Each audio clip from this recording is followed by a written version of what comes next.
Hello പ്രിയപ്പെട്ടവരെ, അപ്പോൾ ഇന്നത്തെ പുതിയ വീഡിയോയിലോട്ടേക്ക് നിങ്ങൾക്ക് എല്ലാവർക്കും സ്വാഗതം. അപ്പം ഞാനിപ്പോൾ നിൽക്കുന്നത് നമ്മുടെ ദൈവത്തിൻ്റെ സ്വന്തം നാടായ കേരളത്തിലാണ്. ബാംഗ്ലൂരിൽ നിന്ന് കഴിഞ്ഞ ദിവസം ഞങ്ങൾ വന്നതേ ഉള്ളൂ. അതായത് ഇവിടെ പൂരമഹോത്സവം ഉണ്ടായിരുന്നു. അതുമാത്രമല്ലാതെ വിഷു ആണല്ലോ, അപ്പം രണ്ടും കൂടി ആഘോഷിക്കാൻ വന്നതാണ്. ഇവിടുത്തെ ചില സ്ഥലങ്ങളെ എക്സ്പ്ലോറും ചെയ്യാമെന്ന് വിചാരിച്ചു. അപ്പം ഇന്ന് ഞങ്ങൾ പോകുന്നുള്ള സ്ഥലം, അതായത് ഫാമിലി ആയി പോകുന്നുള്ള സ്ഥലമാണ് വള്ളിയാങ്കാവ് ക്ഷേത്രത്തിലോട്ടേക്കാണ് ഇന്നത്തെ ഈ യാത്ര. അപ്പം നല്ല പേര് കേട്ട ദേവീക്ഷേത്രമാണ്, ഒത്തിരി ശക്തി വാய்ந்த ദേവീക്ഷേത്രമാണത്. അപ്പം നിങ്ങൾക്കും ഒത്തിരി പേർക്ക് അറിയാമായിരിക്കും. അപ്പം അവിടുത്തെ ഐതിഹ്യവും പിന്നെ അവിടുത്തെ വിശേഷങ്ങളും ഒക്കെ ഞാൻ അവിടെ പോയിട്ട് നിങ്ങൾക്ക് കാണിച്ചു തരുന്നതായിരിക്കും.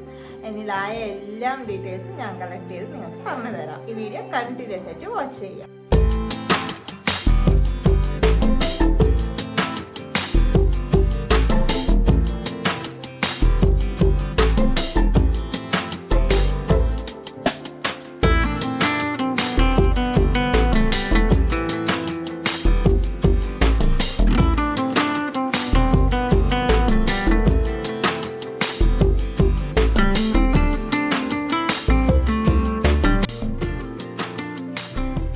അപ്പം ഞങ്ങൾ ഇന്ന് വള്ളിയാങ്കാവ് അമ്പലത്തിലേക്കാണ് പോകുന്നത്. ഏകദേശം അതിപ്രാചീനമായ ഒരു അമ്പലമാണ് വള്ളിയാങ്കാവ് ദേവീക്ഷേത്രം.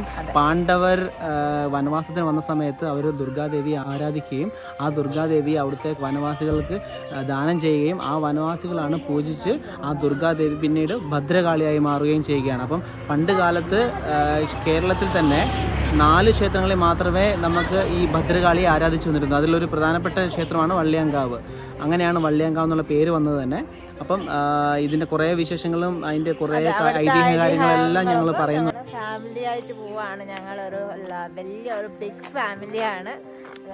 ഓരോരുത്തരായി വന്നുകൊണ്ടിരിക്കുകയാണ്.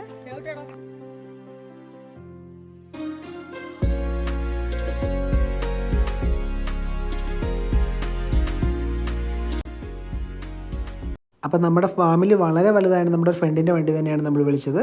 പെസഹവ്യാഴമായതിനാൽ പള്ളിയിലേക്കുള്ള പ്രദക്ഷിണമാണ് പോയിക്കൊണ്ടിരിക്കുന്നത്. അപ്പോൾ കുറച്ച് നേരം ഞങ്ങളവിടെ വണ്ടി വെയിറ്റ് ചെയ്തു. അപ്പോൾ പ്രദക്ഷിണം ഒന്ന് കടന്നു പോട്ടെ എന്ന് പറഞ്ഞ് ഞങ്ങളത് നോക്കി അതിൻ്റെ കാര്യങ്ങളൊക്കെ ഇങ്ങനെ കണ്ടു നിന്നു.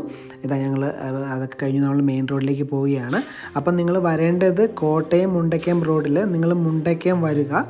അതിനുശേഷം 35-ാം മൈലിൽ നിന്ന് വലത്തേക്ക് തിരിഞ്ഞ് ഏകദേശം 8 കിലോമീറ്ററോളം നമ്മൾ TR&D എസ്റ്റേറ്റിൽ കൂടെ നമുക്ക് സഞ്ചരിക്കണം. ഏകദേശം 26 ഏക്കറിന് നടുവിലാണ് നമ്മുടെ ഈ ക്ഷേത്രം ഇരിക്കുന്നത്.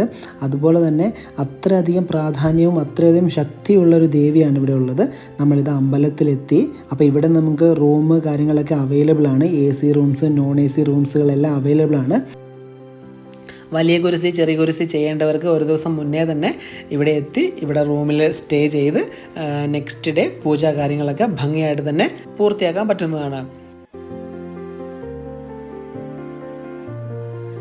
ഇവിടേക്ക് വരുന്നവർ കൂടുതലായിട്ട് ശ്രദ്ധിക്കേണ്ട മറ്റൊരു കാര്യം ഇവിടുത്തെ ട്രാൻസ്പോർട്ടേഷനാണ്. അപ്പോൾ ഇവിടെ ടൈമിങ്സ്, ബസ്സിൻ്റെ ടൈമിങ്സ് നിങ്ങൾ മുന്നേ തന്നെ നോക്കി വെക്കണം. നമ്മളിവിടെ റീച്ച് ആകുന്ന ടൈമിങ്, നമ്മളിവിടെ നിന്ന് നമുക്ക് തിരിച്ചു പോകാനുള്ള ബസ് എപ്പോഴാണ്, എല്ലാം നിങ്ങൾ മുന്നേ തന്നെ അന്വേഷിച്ച് വെക്കുന്നത് നല്ലതായിരിക്കും. നിങ്ങൾ ടാക്സിയിലാണ് വരുന്നതെങ്കിൽ അതിൻ്റെ ഒരു ബുദ്ധിമുട്ടുണ്ടാവില്ല. ടാക്സി ഡ്രൈവർ തന്നെ വെയിറ്റ് ചെയ്യുന്നതായിരിക്കും. അതുകൊണ്ട് നിങ്ങൾ പബ്ലിക് ട്രാൻസ്പോർട്ടാണ് യൂസ് ചെയ്യുന്നതെങ്കിൽ നിങ്ങൾ ടൈംസ് തീർച്ചയായും നോക്കി വയ്ക്കുക. അപ്പം ഞങ്ങൾ പൂജയ്ക്കുള്ള പൂവ് കാര്യങ്ങൾ എല്ലാം വാങ്ങിച്ചു. ഇതാ അമ്പലത്തിനകത്തേക്ക് പോവുകയാണ്. അപ്പോൾ ക്ഷേത്രത്തിലെ പ്രധാന വഴിപാടുകളായ വലിയ കുരിശിയുടെ തുക കാര്യങ്ങൾ ബോർഡിലിട്ടിട്ടുണ്ട്. അപ്പം ആവശ്യമുള്ളവർക്ക് മുൻകൂട്ടി തന്നെ ബുക്ക് ചെയ്യാവുന്നതാണ്.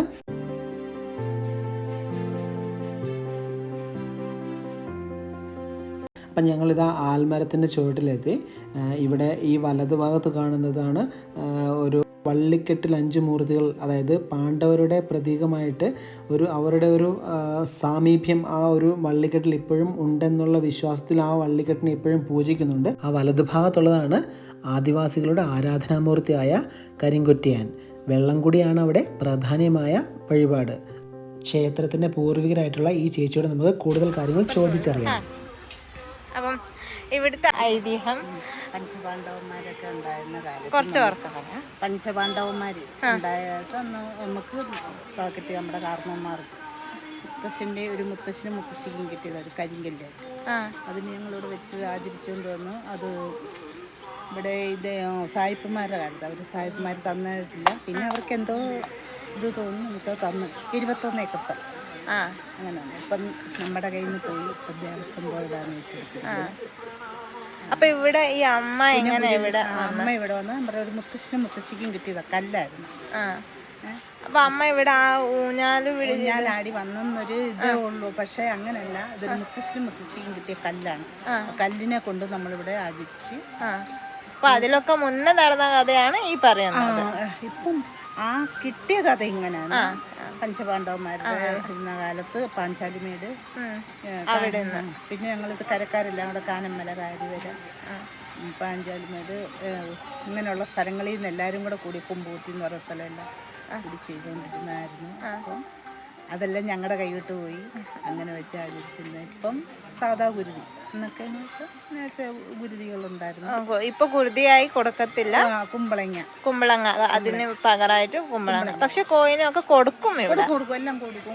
പക്ഷെ ഗുരുതി ചെയ്യത്തില്ല ഇവിടെ. ഗുരുതിയില്ല, അല്ലാത്ത ഗുരുതികൾ, കോഴിയില്ലാത്ത സാധാ അല്ലാത്ത കുമ്പളങ്ങ എല്ലാ വഴിപാടുകളും നടത്തുന്നത്. അങ്ങനെയാണ്. അപ്പൊ ഇവിടെ പാഞ്ചാലിമേട് അമ്മ ഇങ്ങനെ വന്നെന്ന് പറയുന്ന ആ ഒരു കഥ പറയാമോ? അത് പാഞ്ചാലിമേട് അവിടെ പഞ്ചപാണ്ഡവന്മാരിരുന്ന പാഞ്ചാലിമേട് അവിടെ എന്ന് വെച്ചാൽ അത് അങ്ങനെ അവിടെ വെച്ച് ആചരിച്ചുകൊണ്ടിരുന്നു. അങ്ങനെ എങ്ങനെയോ വല്യച്ഛനും മുത്തശ്ശിയും കൂടെ ഇറങ്ങി വന്ന വഴി നമുക്ക് കിട്ടിയതാണ്. പണ്ട് നമ്മുടെ കാരണന്മാരുടെ കാലത്ത് കിട്ടിയതാണ്. നമുക്ക് ആരാക്കാ കിട്ടിയെന്ന് നമുക്ക് പറയാൻ പറ്റത്തില്ലല്ലോ. എത്ര വർഷങ്ങൾക്ക് മുമ്പുള്ള ഇപ്പോഴത്തെ തലമുറ എൻ്റെ വല്യച്ഛൻ മരിച്ചതിന് ശേഷം ഞങ്ങൾ അങ്ങനെ ഇവിടെ എല്ലാം തേയിലത്തോട്ടമായിരുന്നു. ഇപ്പോഴും ഇവിടെ ആനയൊക്കെ ഇല്ലേ? ഇപ്പം ഈ വൃശ്ചികമാസം ആവുമല്ലേ, വൃശ്ചികമാസമൊക്കെ ആകുമ്പോൾ അങ്ങനെ. അതുപോലെ തന്നെ കൊമ്പൂത്തി അങ്ങനെയുള്ള സ്ഥലത്തിലും ഇപ്പോഴും നമ്മൾ വെച്ച് പൂജിച്ചു. ഇതൊക്കെ ഭദ്രയും വെച്ചു. ഇത് തന്നെ അവിടെ. അതിന് മുന്നേ ഇങ്ങനെ അമ്മ ഇവിടുന്ന് ഊഞ്ഞാലാടി വന്ന കഥയല്ല. ഐതിഹ്യം അത് ഇവിടെ നേരത്തെ ഒരു നാളിവിടെ വന്നപ്പം അങ്ങനെ പറഞ്ഞൊരു ഇതുണ്ടാക്കി ഐതിഹ്യം പോലും പക്ഷെ ഇങ്ങനെയാണ് സംഭവം. അത് പിന്നെ പിന്നെ അമ്മയല്ലേ എല്ലാ സ്ഥലങ്ങളിലും പോകാനുള്ളത്. എനിക്കിപ്പോൾ 50-60 വയസ്സാകുന്നു. അതിനോടൊക്കെ ഞാൻ ജനിച്ചു വന്ന മണ്ണാണ്. എൻ്റെ അമ്മയുടെ ദേവിയമ്മയുടെ അകത്ത് കയറി എൻ്റെ കൊച്ചിലെ ഞാൻ കയറി വിളക്ക് കത്തിച്ചായിട്ടൊക്കെ ഞങ്ങൾ വെല്ലിച്ചിന് അന്നാരും ഇവിടെ ഇല്ലായിരുന്നേരത്ത് വെല്ലിച്ചിന് എൻ്റെ അച്ഛന് കാല് വലുതില്ലാത്തത് ഞാനകത്ത് അങ്ങനെയൊക്കെ ചെയ്ത് അനുഭവങ്ങളൊക്കെ ഉണ്ട്. പിന്നെ അത് അന്നത്തെ കാലത്ത് നല്ല ശക്തിയായിരുന്നു. അമ്മ വിളിച്ചാൽ വിളിപ്പുറത്തുണ്ട്. ദേവസ്വം ബോർഡ് ഏറ്റെടുത്തില്ലേ? ദേവസ്വം ബോർഡ് നമ്മുടെ കുടുംബക്ഷേത്രം. ഞാൻ കൊച്ചുമോളാ വെല്ലിച്ചൻ്റെ. എൻ്റെ മോൾ നമുക്ക് ജോലിയൊന്നും തന്നിട്ടില്ല. ഇപ്പം നമ്മുടെ അവസ്ഥ ഇങ്ങനെ കട കണ്ടോ, കിടക്കുന്ന കടയെല്ലാം പോയി. അപ്പം ഈ ക്ഷേത്രത്തിൻ്റെ പൂർവികരായ വല്യച്ഛൻ്റെ കൊച്ചുമോളാണ് നമ്മുടെ കൂടെ ഇപ്പോൾ സംസാരിച്ചത്. ഇവരുടെ പൂർവികർക്കായിരുന്നു അമ്മയുടെ വിഗ്രഹം ലഭിച്ചതും അതിനുശേഷം ഇവിടെ ക്ഷേത്രം സ്ഥാപിച്ച് അമ്മേനെ പൂജിക്കാനും ആരാധിക്കാനും തുടങ്ങിയത്. ഈ കാണുന്ന മരത്തിൻ്റെ വള്ളിയെ പിടിച്ചാണ് അമ്മ വന്നത് എന്നാണ് ഇവിടുത്തെ ഐതിഹ്യം. അപ്പം ഈ ക്ഷേത്രത്തിൻ്റെ ഐതിഹ്യം എന്താണെങ്കിലും ഒത്തിരി ശക്തി വാഴുന്ന അമ്മയുടെ ക്ഷേത്രമാണ് ഈ വള്ളിയാങ്കാവ് ക്ഷേത്രം. ഇവിടെ വന്ന് തൊഴാൻ പറ്റുന്നത് തന്നെ ഏറ്റവും വലിയ ഭാഗ്യമായിട്ടാണ് ഞാൻ കരുതുന്നത്. നല്ല ഒരു ചുറ്റുപാടാണ്, കണ്ടില്ലേ? ക്ഷേത്രം ഉള്ളത് വനപ്രദേശത്തിൻ്റെ അകത്താണ്. നമുക്കത് ഫീൽ ചെയ്യാൻ പറ്റും. ഈ കാണുന്നതാണ് പാഞ്ചാലിമേട്. ഇവിടെ നിന്നാണ് അമ്മ ഇറങ്ങി വന്നതെന്നാണ് നമ്മൾ കേട്ടറിയുന്നത്. അപ്പം നമുക്കെല്ലാവർക്കും ഇന്ന് വള്ളിയാങ്കാവ് ക്ഷേത്രത്തിൻ്റെ ഐതിഹ്യവും പിന്നെ പ്രാധാന്യവും അറിയാൻ സാധിച്ചു എന്ന് വിശ്വസിക്കുന്നു. അപ്പം ഇവിടുത്തെ അമ്മ നിങ്ങളെല്ലാവരുടെ ആഗ്രഹവും നിറവേറ്റട്ടെ എന്ന് പ്രാർത്ഥിച്ചുകൊണ്ട് ഞങ്ങളിത് ഇപ്പം തിരിച്ചു പോവുകയാണ്. അപ്പം ഇന്നത്തെ ഈ വീഡിയോ നിങ്ങൾക്ക് ഇഷ്ടപ്പെട്ടെങ്കിൽ മറക്കാതെ ലൈക്ക് ചെയ്യുക. കൂടുതൽ വീഡിയോകൾക്കായി സബ്സ്ക്രൈബ് ചെയ്യുക. Thanks for watching.